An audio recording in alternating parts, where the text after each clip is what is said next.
Hi, this is Carl Mitchell again, and I'm going to be talking about a topic that's very popular in the news right now, and that's the Trayvon Martin case. And I'm going to be talking about, of course, I believe George Zimmerman was guilty, and I believe the prosecution did a piss poor job, and I believe that the reason they did a piss poor job, and I agree with Mark Garagos, they lost the case as soon as that jury was seated. The prosecution was very gullible in thinking that white folks could be sympathetic and be understanding of a young black hoodie wearing young man. And listening to the juror who broke her silence, that just perpetuates white folks' ignorance and how white folks are more sympathetic with folk whose skin is closer to theirs color in color than they are with someone who looks like me and looks like Trayvon. Now let's make some points. And that guy Frank Taafe, God, I would have loved Nancy Grace, Dr. Drew, any of you. If you see this, contact me. I would love to get on there and debate Frank Taafe. And Dr. Drew also, that idiot Shahrazad Ali, she's just as stupid as Taafe is. With all that racism talk and talking about, we were taken from our religion and our God. She doesn't even know what our religion was when we were in Africa. And if she tries to say it was Islam, that's a lie. She hasn't done real research. Real research will show you that Christianity was on the continent of Africa for many, many, many years. A lot of Africans were Christians. So a lot of that crap that she's talking, anyway, I would love to debate both of them. Shahrazad Ali and Frank Taafe. Oh, what I love that. Please, please get in touch with me. But anyway, let's deal with this Trayvon Martin case. Okay, you have a young man. It's raining. He's walking. He's got on a hoodie. It's raining. He has on a hoodie. George Zimmerman observes him and calls the non-emergency 911. Of course, we have that tape where they're talking, and the 911 operator asked him what color Trayvon was, and he said, I think he's black, or he looks black. Okay. Well, when fast forward, the operator asked him, "Are you following him?" He says, "Yeah." The operator says, "We don't need you to do that." Now, let's stay there for a moment. How is George on the tee? If let's say that Trayvon didn't wait on him and attacked him. Let's just say that. Let's take it. Let's do what George said. Let's take it from there. Okay.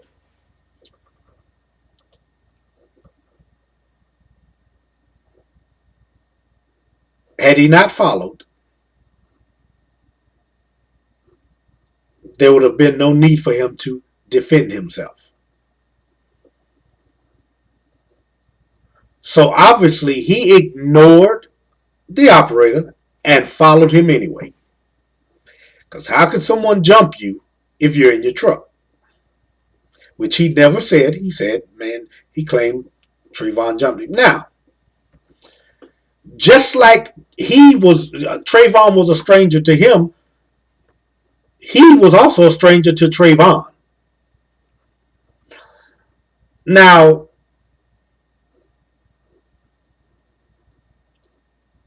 funny how the stand your ground law in Florida doesn't take into account who started the fight or who started the altercation.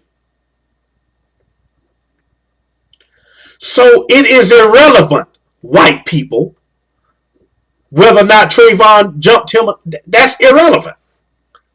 We need to stop looking at George. George was scared. That stupid juror. I believe George was afraid for his life. What about Trayvon? Let's stop talking about what the victim should have or could have done. Let's talk about George shouldn't have followed. Forget that. You put that man's life in danger by following him because you, George Zimmerman, had the gun. So now Trayvon is afraid for his life. Why was that not pounded home? And you, juror, why did you not consider that? Why did you not consider that Trayvon had a right to attack George Zimmerman according to the stand your ground law? Doesn't matter who started it. If you feel like your life is in danger, you can protect yourself. Why is it that you people do not understand that Trayvon felt like his life was in danger? He's being followed by some strange, creepy white man, in his mind, a white man following him at night in the rain. Who does that? Who's going to be comfortable with somebody following them in the rain? You're going to be thinking, what's wrong with this fool? You're going to be thinking something's wrong with this person. And you're going to kick into survival mode. And what is one of the first rules of survival? I'm going to get you before you get me.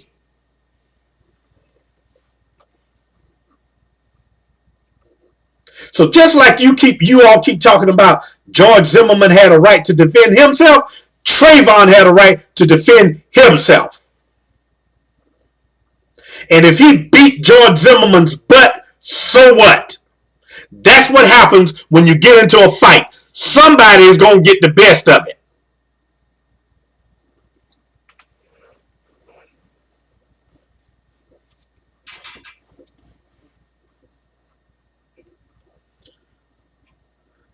Now, we keep wanting to talk about George's perception. And you know, that white juror kept saying that Rachel Gentile was not credible. Why not? It's funny how they took George Zimmerman's testimony and said that the inconsistencies in his testimony was like, oh well, but Rachel Gentile, her inconsistencies were paid attention to. Isn't that? Come on, you white folks say this is not about race. You're stupid. I said it. You're stupid. If it's not about race, why take the white boy? And we're going to call George Zimmerman white because white folks consider, even if you got one drop of Hispanic blood in you, you're still white. You get one drop of black blood in you, you're black. That's right there. It's stupid. But anyway, George Zimmerman is just as much white as he is Hispanic. Y'all folks irritate me to my, well, George Zimmerman wasn't white. Why wasn't he? He was just as much white as he was Hispanic. Remember, black folks are the only ones who don't get the benefit of the doubt. We're the only ones that if you got one drop of our blood in you, you black, period. And that's not racist. And let's remember something about this Constitution, y'all. It was never written with black folks in mind. Let's just be honest. We the people wasn't talking about black folks.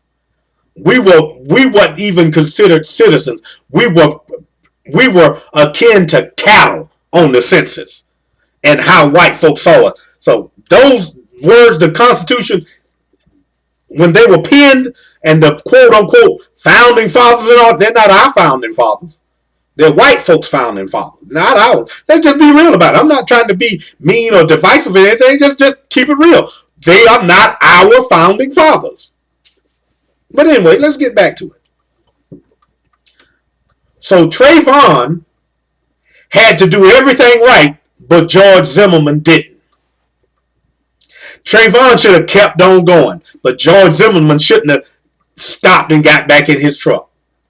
Trayvon should have identified himself to George, but George shouldn't have never said nothing to Trayvon.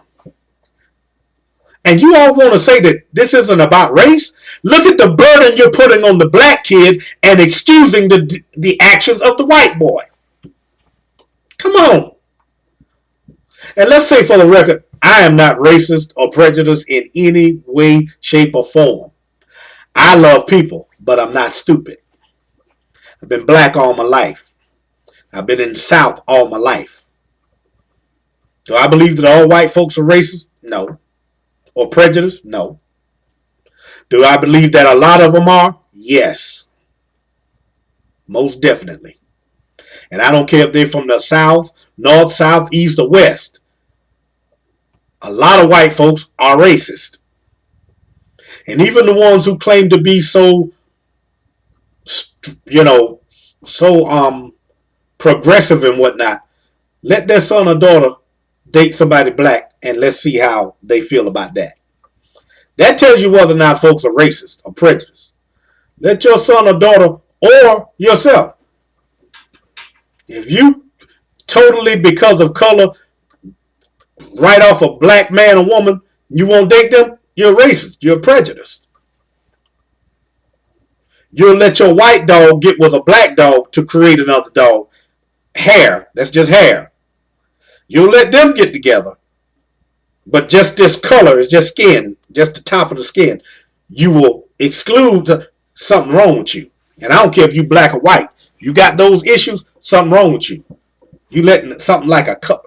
Anyway. So again, I'm rambling because I want to. I'm rambling because this is my video. You don't like it, you don't have to watch it. Anyway. So now, Trayvon had to do everything right. I keep hearing these fools, if Trayvon would have did this, he should have kept going. He should have kept running. He should have this. He should have that. And it's like they're downplaying the fact Trayvon wasn't told that he doesn't need to be following anybody. Keep that in mind. So Trayvon, we can't look at it and say, well, Trayvon was defending himself. What if Trayvon hid somewhere and jumped out on him? He thought this man was threatening his life. He felt his life was in danger. So when you feel like that, what do? You meet the challenge. So why is it okay for George to meet the challenge, but not okay for Trayvon? Remember, in Florida's law, doesn't matter who threw the first punch. Remember that. So that's immaterial. Why were they harping on that? Why you white folks keep worrying about who threw the first punch? According to Florida's law, that doesn't matter. So what does that matter? And who was screaming? So what? I'm going to say for the record, I believe it was George Zimmerman screaming. I believe that. But let me tell you something that's a problem. That I haven't heard any of you white folk. Let me tell you why George Zimmerman is a liar and he should have been found guilty of at least manslaughter. Nobody has said when George Zimmerman shot Trayvon fell on top of George. George had to move him off of him.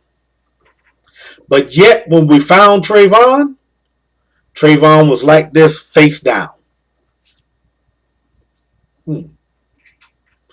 And why is none of Trayvon's blood on George's clothes, if that's how it happened? Why? Why is none of Trayvon's blood on none of George's clothes? Why?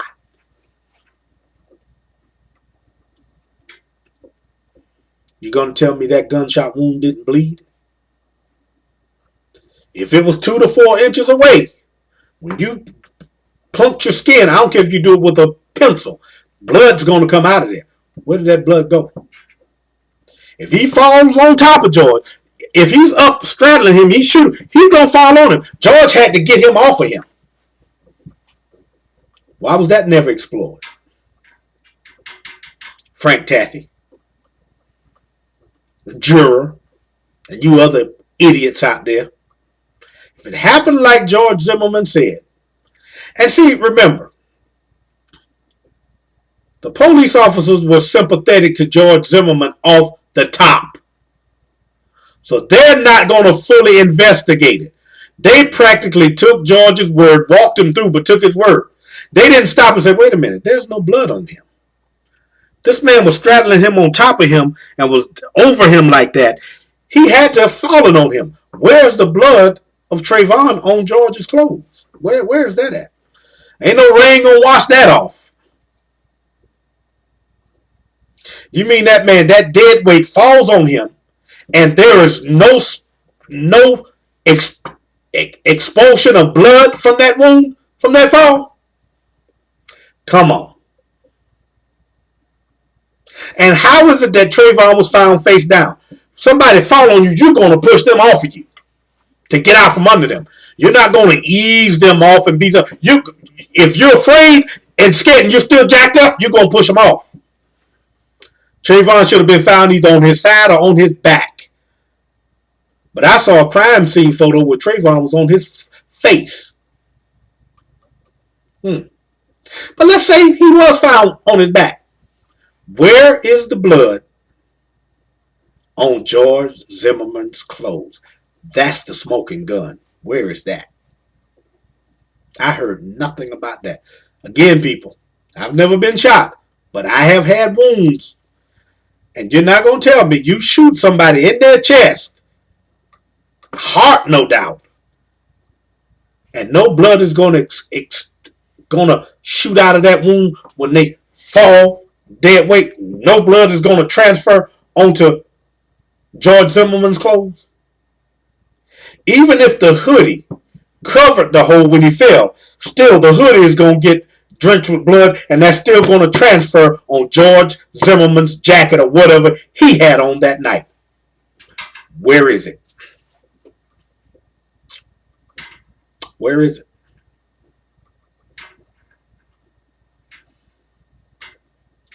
Trayvon had every right to defend himself.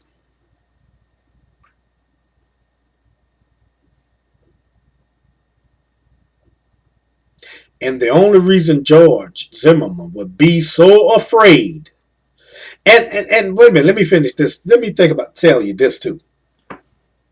The other thing is, if Trayvon had his hands over George's mouth as he claimed, with all that blood coming out of George's nose, where was the DNA on Trayvon at? Where was George's DNA? Where was it? We're fighting, we're doing all this here. Where is it? Where's Trayvon's DNA? I mean, where's George's DNA on Trayvon? Don't tell me that the rain would have washed that away. Don't tell me that.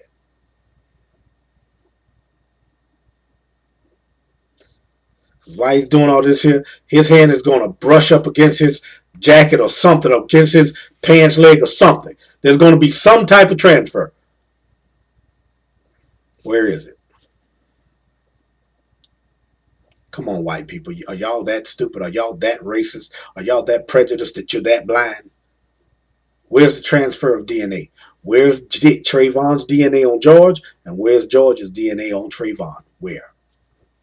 And if Trayvon was defending himself against what he thought was a stalker or whatever, he had every right. If he, according to the law, the letter and word of the law, if you feel like your life is in danger, you have a right to meet force with force, even to the use of deadly force. So why couldn't Trayvon do that? And the law does not say anything about who throws the first punch or who is the aggressor. So why is it that Trayvon, his right, these people keep talking about Second Amendment, he had a right to use the gun. Well, what about Trayvon's right?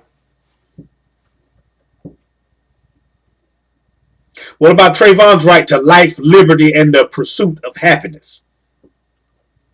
What about that? What about Trayvon's right to stand his ground and to meet this fool that's following him? We keep talking about it's not you. I keep hearing you white folks holler, and you stupid black folks who think you white. I keep hearing you hollering about Trayvon. I'm sorry. There was no law against following Trayvon. There was no law against George. He had a right to carry his gun. There was no law for Trayvon to be walking where he was going. There's no law for Trayvon to be looking over his shoulder and stuff. There was no law against that. And there was no law against Trayvon standing his ground. Why is it that we give George Zimmerman the right to stand his ground, but take that away from Trayvon? Trayvon attacked him, and so what?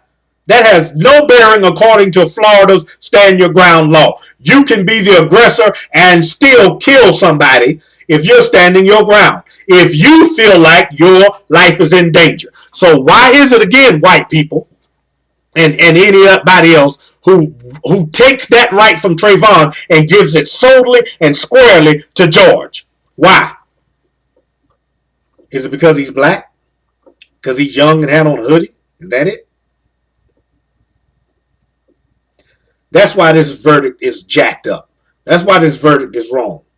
When they seated those 5 white women and 1 Hispanic, I knew it was over. I'm like Mark Geragos. I saw that. I wanted to believe that maybe these white folks had an ability to really see and really think, but they didn't. And for them to say, that stupid juror to say, oh, it wasn't about race, that's a lie. That is a lie. It was about race from the top, because they looked at this black kid and this seemingly white guy, and automatically, because remember what she said, automatically at the end, 3 not guilties. They didn't listen to anything the prosecution said. They wrote Rachel Gentile off completely. Talk about she was unreliable. But was George reliable? George had inconsistencies in his story too, but they just waved them away all well. But Rachel Gentile's inconsistencies or whatever, they blew those out of proportion. And you see the okie doke. You see the trick in that. Oh, we're reasonable people. We put our all into it. No, you didn't, juror. You're a liar. I don't believe you cried at all.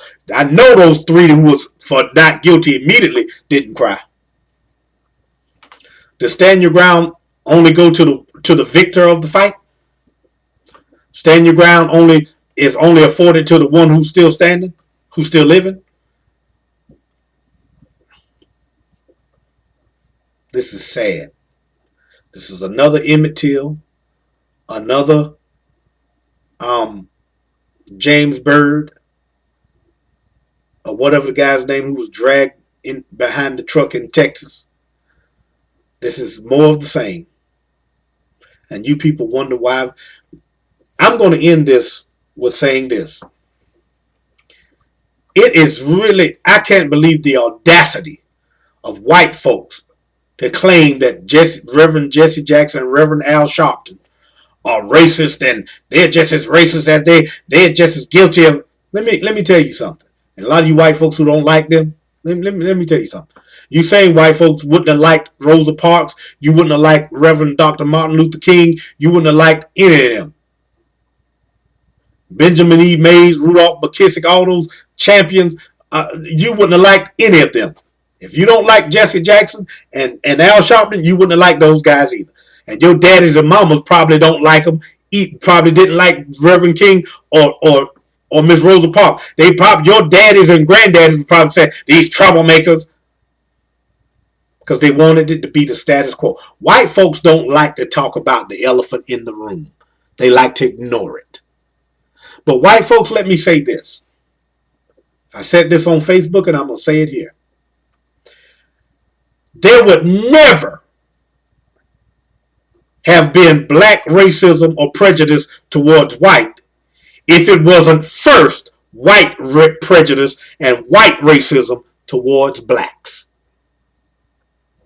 So you can't complain about how I react to what you do to me. If you spit on me and I'm mad enough to kill you, how you gonna get mad at me for being mad at you for what you did to me? Incoming call phone 1. Come on. Excuse me. How? How are you going to get upset with me for getting upset? Sorry about this, y'all. Phone call. Sorry. How are you going to get upset with me for being mad at you for what you did to me? You white folks really have an audacity. You really trip me out. And then you get mad at us for talking about it like it doesn't happen. Like, just get over it. Move on. Well, y'all move on. Tell your granddaddy and your grandmama and those racist and prejudiced pricks that you hang out with, that you work with, and that you're friends with, tell them to move on.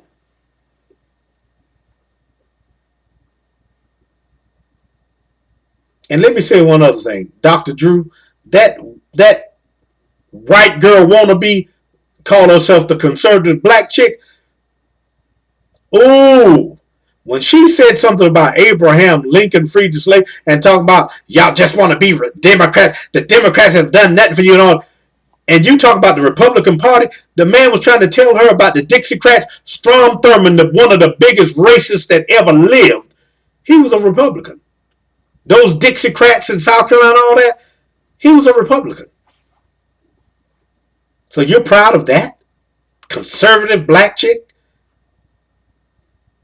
And that was no great thing that Abraham Lincoln did. That was a deal he struck. Abraham Lincoln didn't more care about black folks than he cared about the man on the moon. Let's be honest about it. If he cared about the blacks, he wouldn't have just signed the Emancipation Proclamation. They would have did something about integrating blacks into society. He would have did something about getting them jobs, farmland, and stuff like that. They would have did something about that. So that wasn't no great thing. Come on now. Let's be honest. Let's be real.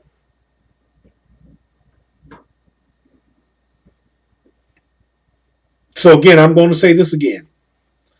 You white folks who want to complain about blacks being racist, remember, there would be no black racism towards whites or prejudice towards whites if there wasn't first white racism and white prejudice towards blacks. If you rape me, you can't get mad at me for responding in a negative way. You spit on me, how you gonna get mad at me for responding to what you did? No matter how I respond, how you gonna get, if you instigated it, how are you gonna get mad at the outcome of it? Once I retaliate, if you do something to make me retaliate, how you gonna get mad at me for retaliate? I mean, that boggles my mind. That is so asinine, so stupid, so ridiculous, so infantile, and everything else I can't think of right now. It just boggles the mind how stupid people are. Blaming stuff on black folks, and we're the victims. We didn't ask to be treated like this. We didn't even ask to come to this country. And then when you got us here, look at how you treated us and still treat us, and you're going to get mad at us for responding to what you all are doing? Every one of you white folks done heard your daddy, granddaddy, grandmama, aunt, uncle, cousin, brother, sister, somebody say something negative and racist about blacks. How many of you got in their face and told them to move on, told them to shut it up, told them, got on them about that? How many of you have done that? How many of you have sat on a board or whatever and you know that your white comrades turned a black person down just because they were black? How many of you spoke out about it? How many of you did something about that? So stop talking about what black folks are doing and look in the mirror and look at what you're not doing. You're the power brokers in America. You're the ones who have the power. We don't have the power. We're the minorities. We can only, sadly enough, we can only go so far as you people allow us to. Every black that's successful, some white man stood in the way and he just said yes or no. It was somebody white, some white institution or somebody white gave them a helping hand. And that's what's sad.